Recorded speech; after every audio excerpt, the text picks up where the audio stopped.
Hello and welcome to the GFM podcast. I'm your host, Zachary Mavrakis, and joined with me today is Toronto rapper Kane Black. How are you doing today?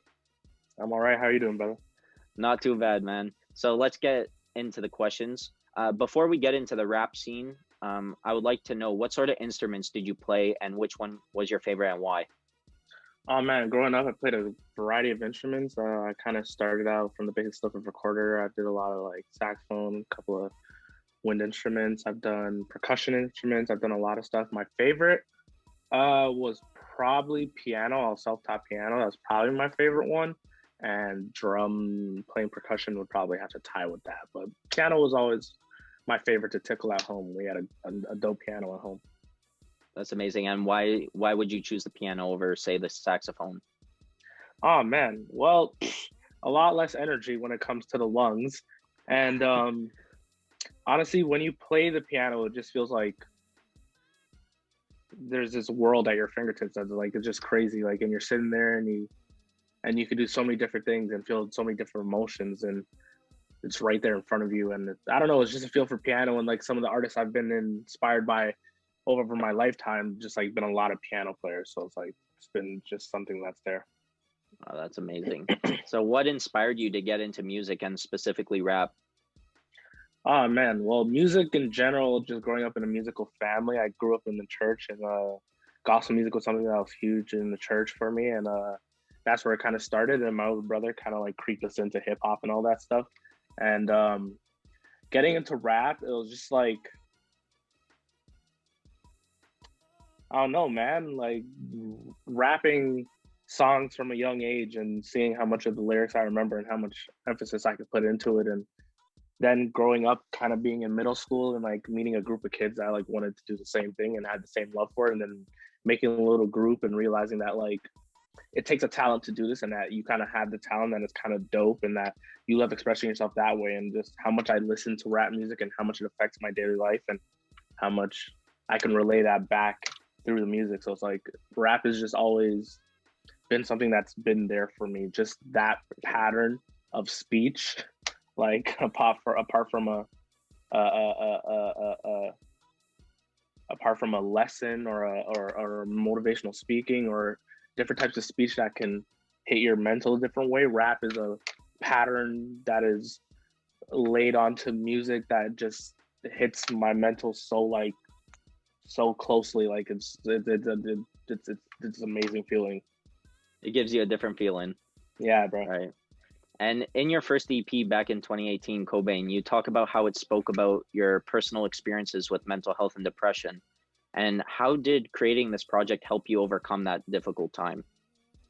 Well, it's just about in any not any but in most situations when you're kind of doing a recovery program or anything like that, the first you got to go through steps, and there's always a certain amount of steps you got to go through, and kind of addressing the problems is usually the main step. Like, Right. you got to address anything going on in life that is bothering you, stressing you, affecting you. You got to address that problem in order to recognize and then take it on. And like getting a chance to like address my problems of what I was going through and what I thought about it, and being able to write it out and form it into this project and to kind of relay it back to the listener. And it was just kind of like a therapeutic kind of thing. Like, it allows me to kind of get that off my chest and have it like in physical form to where I don't got to think about it, because it's all here, like kind of like a journal, like a diary. It's all here, and I ain't got to think about it. It's already out, and it's out. Right. It's already out on wax. It helped you express your feelings and whatnot. Yeah, absolutely. Amazing. Then in 2019, you came out with your second EP, Just Because. What is the message behind this one? So Just Because is a project that I wanted to put out. It's kind of a trilogy of its own. There's a part one that I put out, and part two that has slowly rolled out over 2020, 2021. Right.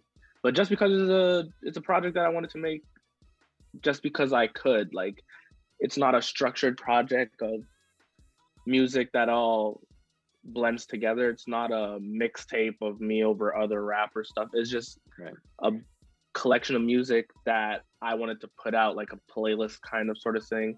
But yeah, it's just a collection of music. So whatever you get on a Just Because project, whenever I drop one, It's just kind of how I'm feeling at that moment, and whatever music kind of inspired me at the moment. That's what that project is really based around. That's Doing amazing. it just because I can. Yeah. Amazing message behind it. What advice would you give to up and coming music artists that are going through difficult times? Grasp a feeling, hone it, put it on wax, and give it to the people. Don't. It's cool to catch a trend. This is my personal opinion. It's cool to catch a trend. It's cool to be popular. It's cool to make popular music. It's cool to have the streams and all that. But I solely believe in making music that is real to you and can be real to the listener. And it's not always about putting out positive messages or anything like that, because, like, don't get twisted, I listen to my fair share of music. Some of the artists I listen to are a little bit more hood than others, but it's just the fact that I can feel the realness in what they're talking about, and what they, the music, you could tell that it comes from a place of what their reality was, and not just making this music because they're trying to get on or be cool or catch a wave. Like, I'm a big fan of putting out the real and honest situation, and you'll always develop an authentic following and always have a amazing career, and you'll always push boundaries in the industry forward when you're putting out real honest music. Your music could be about absolutely nothing. You don't have to be a rapper or even being a producer, and you can put out a beat tape that has no rapping over it, but you can feel that this person has put down something that gives off an emotion of what they are and who they are and where they are at that moment, and putting that real feeling into the world, opposed from something that people could dance to on TikTok and comes today and is gone tomorrow. But, like, For sure, kudos to everybody. Like, everybody gets their work, everybody gets it how they want, and everybody makes the music and does it the way that they want. But if you're coming up in the industry right now, all I'm going to say is that, like, especially after a time like a pandemic, where people had a chance to kind of sit down and reevaluate their lives and try and figure out who they are and what they are, and, like, coming out of a situation like this, you kind of want to put out the most honest version of you and just keep pushing, finding a way to push the boundaries forward. Doing what other people is doing, a trend, is cool, but pushing a boundary, especially your mental boundaries, pushing a boundary is always the better form of art. The best artists we always remember are the ones that are originals. You know what I mean? For sure, for sure. So if you had one song from your career that to choose that represents you best, which one would you choose and why?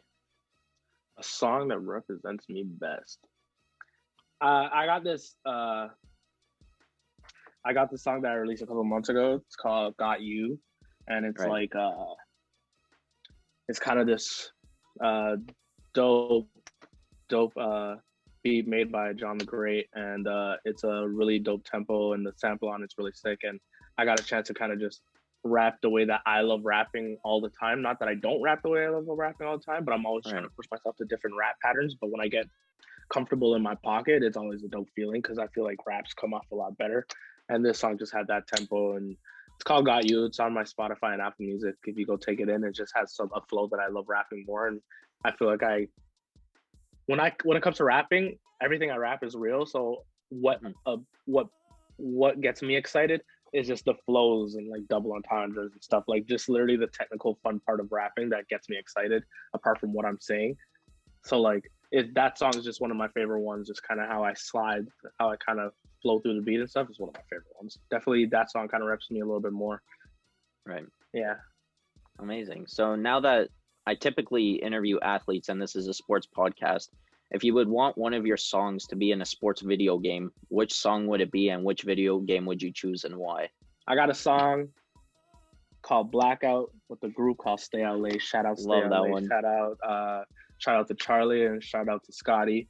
And shout out to Jay who put that together, and Zepfire who was on that. Yeah, Blackout would definitely be sick in a video game. And if I'm putting it in a video game, I'm not much of a gamer, but a game that I played a lot and a game that I have a whole lot of confidence in is Madden. Throw that in Madden, and I think it'll be a bump, yo. Hopefully this will get Madden calling you. Right? Let's get Madden. Let's get that Madden call. as you said, Blackout, it's one of my favorites as well. And Are You Dumb? I work out to both of those. And which song of yours was your favorite to work on, and why, out of the two? Oh man, Blackout was an amazing experience. I have some footage from it. I released it on my Instagram a Right. couple months back. It was an experience because I'm not one who really gets into the studio often with other artists. I'm a person that likes to record in my cave and do that. But I got a chance to go to the studio when I was in the studio with Stay Out Late, tough group. Everybody follow them at Stay Out Late. I got to be in the studio with them. There's such an energy. There's such a vibe. There's such creatives of their own, and they also helped me with the cadence and with all different types of things that I needed help with. And it was a dope opportunity to kind of collaborate with other artists. Every time you collaborate with somebody, you're learning something and you're also teaching something. So it's like, it's always a dope experience. And that studio experience was dope. But Are You Dumb is kind of my bop. And Are You Dumb was a song that I like was on the way to the studio in an Uber, and I had like half a verse, no hook on the way, and then I like wrote it all in the Uber, and then I got That's to the amazing. studio. I got to the Wow. studio and I just like put it down, and we had it done in like less than an hour, and we were just like wrapping it up, and it was just an energy that was like really dope, and I was really excited for it. But both those songs are my bops, but like Are You Done was probably the one, like, yeah.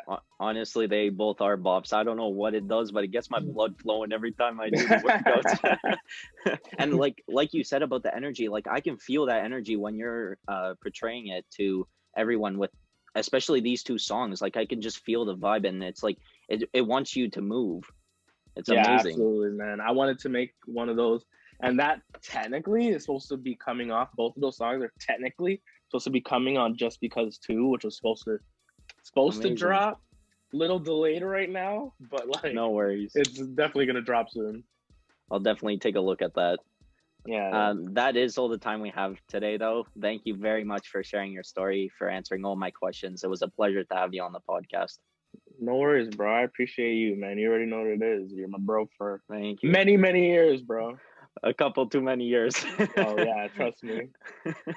Be sure to check out Kane Black and all his links. They're all down in the description.